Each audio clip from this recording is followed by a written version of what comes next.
And bats are different than birds because birds have hollow bones, but bats just have really thin bones, and they just arch down into the wings and stuff. It's kind of like a flying mouse in a lot of ways, but fascinated by bats. Sounds like I don't know why. they need to drink more milk. Maybe that's where the vampires have gone wrong. Maybe they don't like the light because they're just they have so many like nutrient deficiencies. Yeah, dude, that's a great point. They can't go outside. We could like make a film about that of like the only reason I wouldn't make a film about that is because I find the idea is bad. Yeah, like the whole film would be really awful. No, like I think we could find a narrative in there of like one of the vampires discovering milk, him being ostracized because he's drinking something that's not blood. We could find a narrative in there, but I think it's just weird to drink any milk that's not, from the breast. Like almond milk, it's not even milk. I don't even know how they make almond cashew milk. not even milk. Coconut milk. It's liquid that comes out of a coconut. It's like a juice. It's not milk. But anyway, just to clear up this whole segment first, you're not advocating that like people who like to drink cow's milk should switch to breast milk as adults. Like as a baby, I think it's like a different thing. But then it becomes. I think the reason why it becomes weird is like eventually we reach this stage in human development, and I don't know how it happened, but somehow the tits have become sexual. So for people who see that, like, then it becomes a whole thing because then it's like I don't want to drink milk from something that I see as a sexual that is like sexual to me, right? So I think like it becomes difficult like to make that. Yeah. So absolutely, I'm not saying for any adults to drink milk. I'm not trying to say that children shouldn't drink, breast milk. And there may be some nutrients in there that adults could benefit from. It may just be culturally, it may be a hard thing to sort of accept. I wouldn't advocate for adults drinking directly off of a recently pregnant woman's boob ever. There just may be they pump. There may be a factory or something where they. Who's gonna make this milk voluntarily? Who's gonna there's got to be some leftovers. Do they just send it into the factory? Like they'd have to preserve it. I think they'd just be hired, and it would be kind of like kind of a human version of how they do cows right now. They're not I'm not saying like they would fill humans with all these hormones to make their bodies believe that they're pregnant to produce milk. I'm not saying that, but that would be like they'd get compensated for it. I feel like there wouldn't be enough of a supply to go around. Dude, how many pregnant women are there? It would just be probably like Uber drivers. They don't have to be Uber drivers for that long, but in that pregnancy window, they could go to the factory and they would have like a whole kind of like if they recently had a child and they need to bring their child into work, they would support that at the factory. It wouldn't be like. It'd be a welcoming place for children, and they would have toys, and they would have, intermingling between the children. Maybe they'd have even like a school there.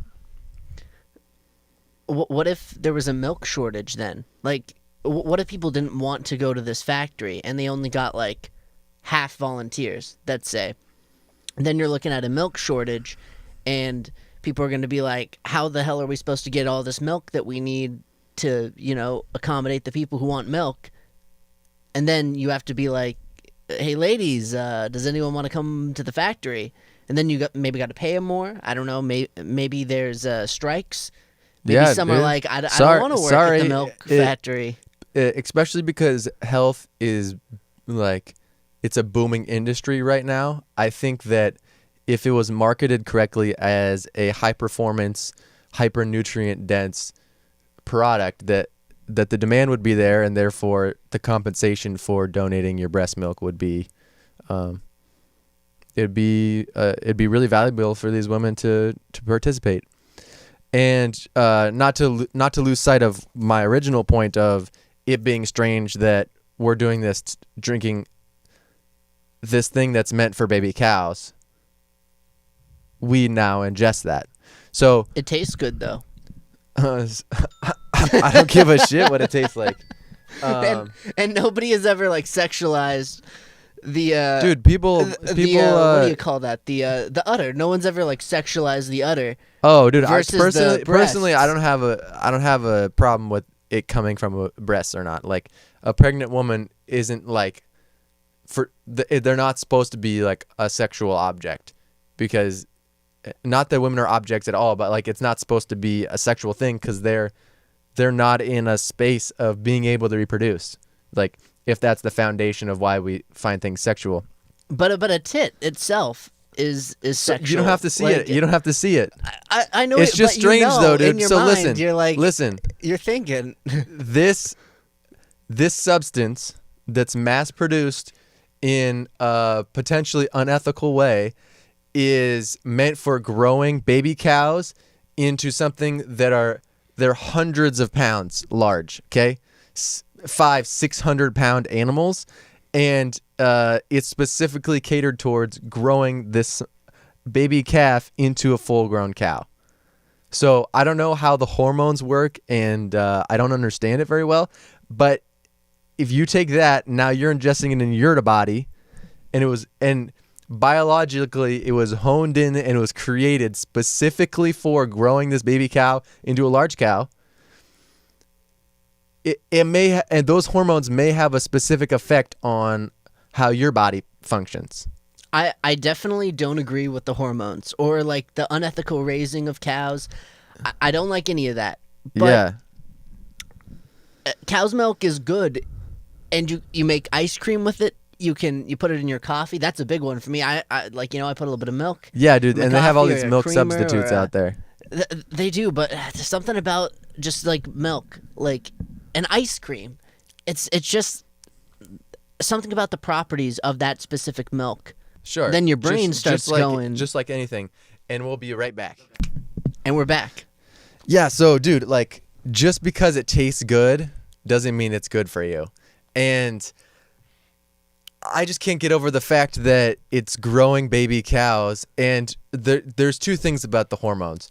There's the fact that the female cows are given hormones so their bodies believe they're pregnant for a long period of time, years, when that should only be happening, I think, for cows for a few months at a time. So that fact is unethical and probably affects the quality of the milk. And additionally, the hormones naturally that are in the milk, which are meant to change the biology of the animal ingesting it, is now going into hundreds of millions of people's bodies. I agree. That's very bad. That's a very bad thing. The thing is that can't we just, let's not do all this, right? Like, I don't like this either. I don't like what we're doing. Yeah. But can we just have a little taste of that milk? Dude, if it's ethically raised, 100%. Okay, then I don't have a problem. I think we should ethically raise our milk. And if people want to have breast milk, that's fine. Yes. I think I'm going to stick to the cow's milk because it has qualities that I like in coffee. I don't think I would put breast milk in my coffee or make an ice cream out of breast milk. Well, listen. Unless you've tried it, how are you going to say what you're going to do?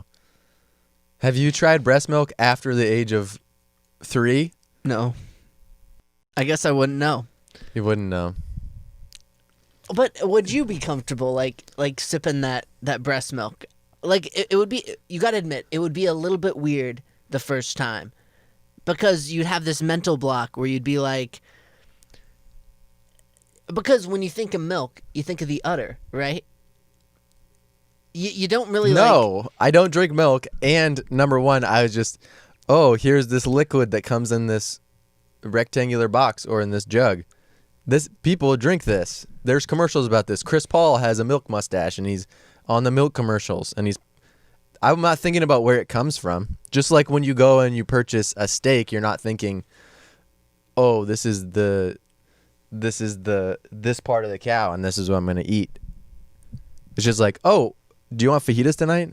Oh, remember when everyone around me when I was growing up ate fajitas, and then I just eat it. I'm not thinking about what it actually is. I mean, I'm not thinking about that either. But when something says breast milk on it, yeah, right? maybe like cow's milk, we would brand it a little bit better, like super nutrient milk, What if you're lying to them? What if it's like, well, you could drink any other milk, but I would just call it super milk. super milk. In one word. And it would come in smaller containers, right? We're not pumping out gallons and gallons of this stuff. Breast milk would have to be somewhere on that box for like clarification purposes. If someone wanted to know, and on the package, it wouldn't say breast milk. It would say this milk was ethically produced and extracted from humans. couldn't we do that for cows? Yeah, but dude, the hormones still.